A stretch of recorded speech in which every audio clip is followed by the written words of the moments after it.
জুলাই জাতীয় সনদ অনুযায়ী আগামী সংসদ নির্বাচনে ৫% নারীকে সরাসরি দলীয় মনোনয়ন দেওয়ার বিষয়টি বিবেচনা করছে বিএনপি।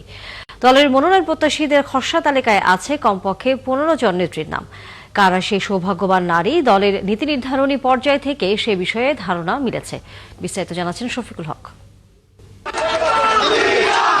আগামী জাতীয় সংসদ নির্বাচন ঘিরে বিএনপির প্রার্থী বাছাই প্রায় চূড়ান্ত। সম্প্রতি ১০ সাংগঠনিক বিভাগের মনোনয়ন প্রত্যাশীদের সঙ্গে মতবিনিময় করেছেন বিএনপির ভারপ্রাপ্ত চেয়ারম্যান তারেক রহমান। দলীয় সূত্রে জানা গেছে, জুলাই সনদের বিধান অনুযায়ী সংরক্ষিত ৫০ নারী আসনের বাইরে প্রতিটি রাজনৈতিক দলকে ৩০০ আসনের মধ্যে ৫% নারী প্রার্থীকে মনোনয়ন দিতে হবে। সেই মোতাবেক ১৫ জন নারী নেত্রীকে মনোনয়ন দেওয়ার প্রাথমিক সিদ্ধান্ত নিয়েছে বিএনপি। তাদের সবাই নিজ নির্বাচনী এলাকায় পরিচিত, এগিয়ে আছেন দলীয় জরিপেও। খসড়া তালিকায় আছেন প্রয়াত বিএনপি নেতা সাবেক মন্ত্রী হারুনুর রশিদ খান মুন্নুর মেয়ে আফরোজা খানম রীতা। তিনি বিএনপি চেয়ারপারসনের উপদেষ্টা। মানিকগঞ্জ ৩ আসনে তার মনোনয়ন অনেকটা চূড়ান্ত। ঢাকা ১৪তে সবুজ সংকেত পেয়েছেন মায়ের ডাক নামক সংগঠনের সমন্বয়কারী সানজিদা তুলি। তার ভাই বিএনপি নেতা সাজিদুল ইসলাম সুমন গুম হওয়ার পর তিনি এই সংগঠন গড়ে তোলেন। গুম নিয়ে সোচ্চার ভূমিকায় দেশ বিদেশে তিনি বেশ প্রশংসিত হন। সংরক্ষিত নারী আসনের সাবেক সাংসদ রেহানা আক্তার রানু মনোনয়ন পেতে পারেন। ফেনী ২ আসনের মনোনয়ন জরিপে তিনি বেশ এগিয়ে আছেন।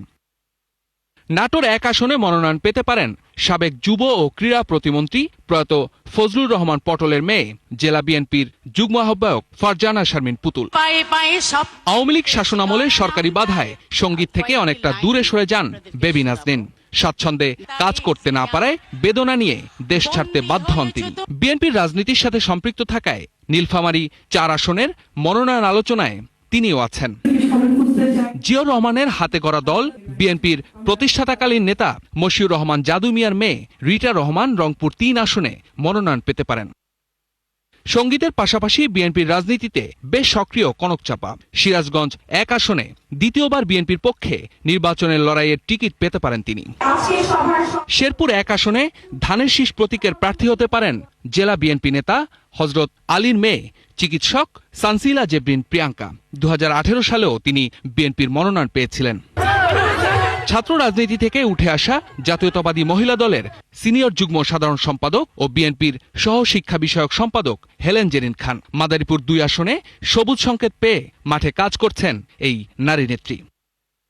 বর্ষিয়ান রাজনীতিক বিএনপির সাবেক মহাসচিব ও সাবেক মন্ত্রী ওবায়দুর রহমানের মেয়ে শামা ওবায়েদ। বিএনপির সাংগঠনিক সম্পাদক শামা ওবায়েদ এবারও ফরিদপুর ২ আসনে লড়বেন।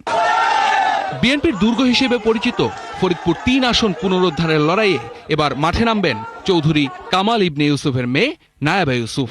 বাবার মৃত্যুর পর তার মেয়েকে যোগ্য উত্তরসূরি মনে করছে বিএনপির নীতি নির্ধারকরা। বিএনপির ভারপ্রাপ্ত চুনারুঘাট ও মাধবপুর নিয়ে হবিগঞ্জ ৪ আসনে সাবেক নারী সাংসদ শাম্মী আক্তার মনোনয়ন পাওয়ার আলোচনায় আছেন। বিএনপি নেতা এম ইলিয়াস আলী গুমের পর তার স্ত্রী তাহসিনা রুশদী লুনা রাজনীতিতে সক্রিয় হন।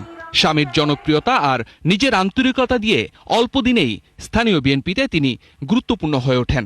আসছে নির্বাচনে সিলেট ২ আসনে তার উপরেই আস্থা রাখতে পারে বিএনপি। স্বামী সাবেক সংসদ সদস্য জুলফিকার আলী ভুট্টোর মৃত্যুর পর উপনির্বাচনে অংশ নিয়ে ২০০০ সালে রাজনীতিতে আসেন ইলেন ভুট্টো। এরপর ২০০১ সালের সাধারণ নির্বাচনে বিএনপি থেকে প্রার্থী হয়ে আওয়ামী লীগের প্রবীণ নেতা আমির হোসেন আমুকে পরাজিত করেন। এবারের নির্বাচনেও ঝালকাঠি ২ আসনে ধানের শীষের ঝান্ডা তার হাতেই যাবার কথা শোনা যাচ্ছে। যশোরের ঝিকরগাছা উপজেলার সাবেক চেয়ারম্যান সাবিরা নাজমুল মুন্নি, তার প্রয়াত স্বামী জেলা বিএনপির কোষাধ্যক্ষ নাজমুল ইসলাম ২০১১ সালে অপহরণের পর খুন হন।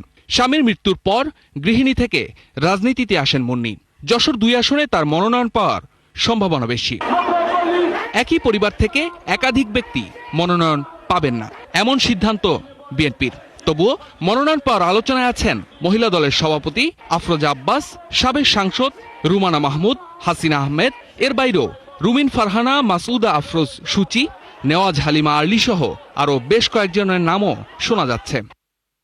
জোট শরিকদের জন্য ৫০ আসন ছাড়তে পারে বিএনপি। সেক্ষেত্রে সরাসরি ভোটে নারী মনোনয়ন ১৫-এর চেয়ে কমে আসতে পারে। নারী নেত্রীদের নির্বাচনে অংশগ্রহণ বাড়ানোর এই উদ্যোগ সফল হবে বলে মনে করছেন বিশ্লেষকরা। শফিকুল হক, ৭১, ঢাকা।